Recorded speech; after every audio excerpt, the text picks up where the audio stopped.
Good morning friends, मेरा नाम है सूरज राज और आज हम रीजनिंग का एक टॉपिक कवर करने जा रहे हैं जिसका नाम है क्लॉक।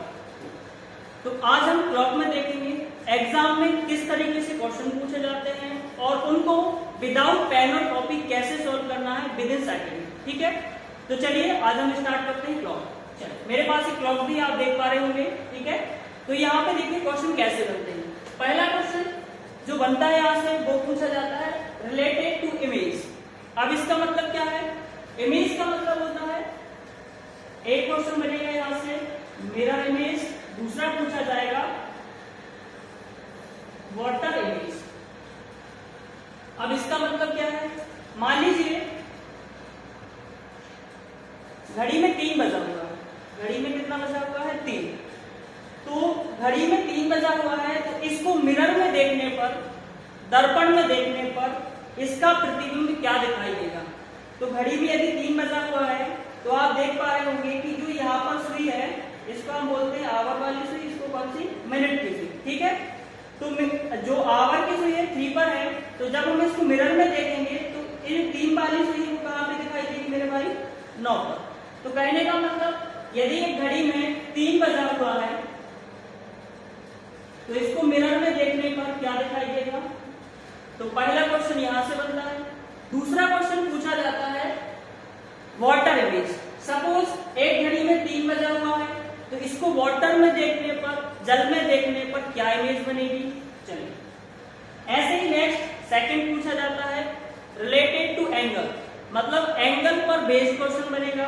अब यहां से कैसे क्वेश्चन बनेगा? चलिए फिर हम रिपीट करते हैं। यहां पर घड़ी में 3 बजा हुआ है तो क्वेश्चन पूछा जाएगा इन दोनों सुई के बीच, मिनट और आवर की सुई के बीच कितने डिग्री एंगल होगा। एक घड़ी में 7 बजा, 7:30 बजे हुए हैं तो कितने डिग्री एंगल बनेगा? तो कहने का मतलब दोनों सुइयों के बीच कितने डिग्री का एंगल बनेगा, वहां से आपसे क्वेश्चन पूछा जाएगा। चलिए नेक्स्ट बनता है रिलेटेड टू टाइम। अब रिलेटेड टू टाइम का मतलब क्या है? जैसे यहां पे हमने क्या देखा, 7:30 बजे, यहाँ पे आप देख पा रहे होंगे 7:30 बजे दोनों सुइयों के बीच कितने डिग्री का एंगल बनेगा? 7:30 बजे दोनों सुइयों के बीच कितने डिग्री एंगल बनेगा? वैसे ही यहां से क्या होगा, यहाँ पर हमें टाइम गिवन है, क्या पूछा गया है? एंगल। अब नेक्स्ट आपको एंगल तो गिवन होगा, जैसे 45 डिग्री 7 से 8 के बीच कब बनेगा? 7 से 8 के बीच दोनों सुइयों के बीच 45 डिग्री का एंगल कब बनेगा? तो चलिए, ये तो हमारा हो गया बेसिक कि किस तरीके से एग्जाम में क्वेश्चन पूछे जाएंगे। नेक्स्ट होता है बेस्ड ऑन लैंग्वेज। कुछ भाषा पर आधारित क्वेश्चन बनते हैं जो हम कवर करेंगे। एसएससी में कैसे पूछे जाते हैं, एमपी स्टेट में किस तरीके से पूछे जाते हैं, तो आपको यहाँ पे देखने को मिलेंगे जो क्वेश्चन है बेस्ड ऑन लैंग्वेज। चलिए, तो आप स्टार्ट करने जा रहे हैं हम क्लॉक।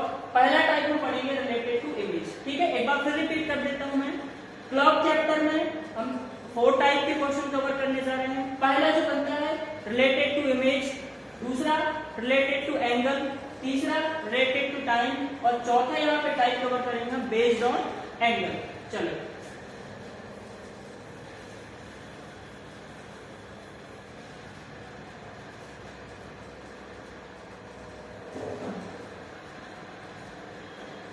पहला हम कवर टाइप करेंगे यहाँ पे रिलेटेड टू इमेज। चलिए देखिए, मान लीजिए घड़ी में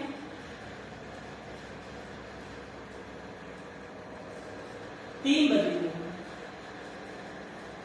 तो उसको मिरर में देखने पर कितना टाइम दिखाई देगा। अब आपको कैसे बनाना है?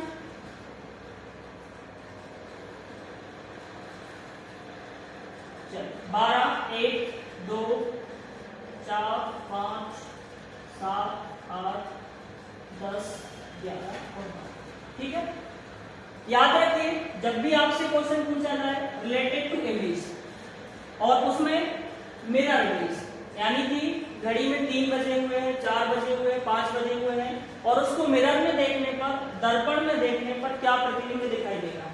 तो आपको क्या करना है मेरे भाई, जैसे यहाँ पे हम एक बार फिर एग्जांपल देख लेते हैं। एक घड़ी में 3 बजा हुआ है तो इसको मिरर में देखने पर क्या टाइम दिखाएगा। सपोज आप अपने आप को अपने आप की इमेज देख रहे हैं मिरर में, तो आप ध्यान से देखेंगे तो आपको क्या चेंजेस दिखाई देते हैं। आप देख पाते होंगे जो आपका राइट हैंड है वो लेफ्ट में हो जाता है और लेफ्ट हैंड कहाँ दिखाई देता है, राइट साइड।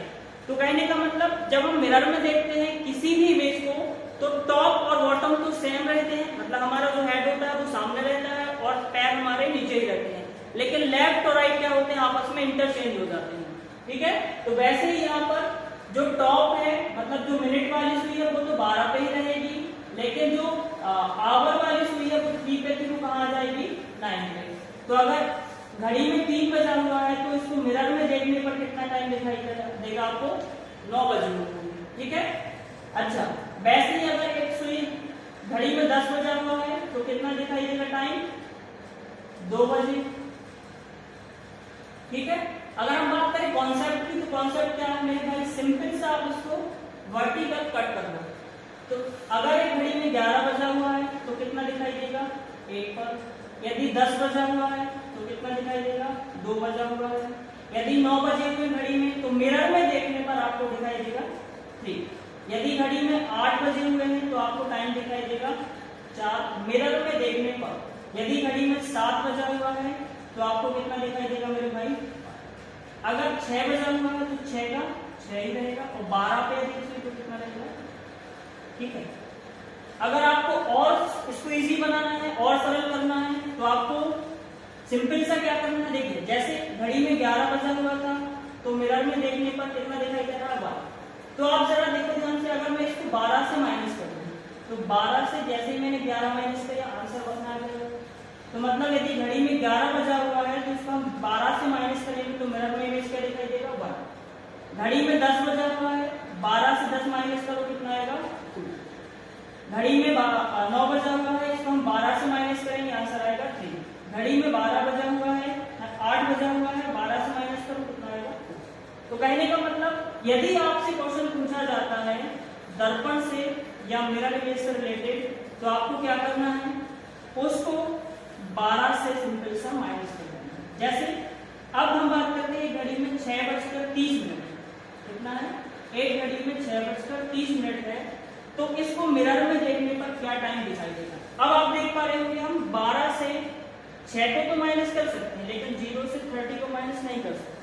तो आप 12 को क्या लिख सकते हो मेरे भाई, 12 को आप लिख सकते हो 11:60। बात तो ऐसी है, बात तो सेम ही, चाहे 12 का हो चाहे 11:60। अब हमने इसको 60 मिनट में कन्वर्ट क्यों किया, क्योंकि मिनट से मिनट को हम माइनस कर सके। तो 60 में से जैसे हमने 30 को माइनस किया 30, तो 11 से 6 माइनस किया तो आंसर आएगा 5। तो अगर एक घड़ी में 6:30 बजा हुआ है तो उसको मिरर में देखने पर क्या दिखाई देगा, 5:30। ठीक है, चलिए ऐसे ही अगर हम बात करें, बंद करो।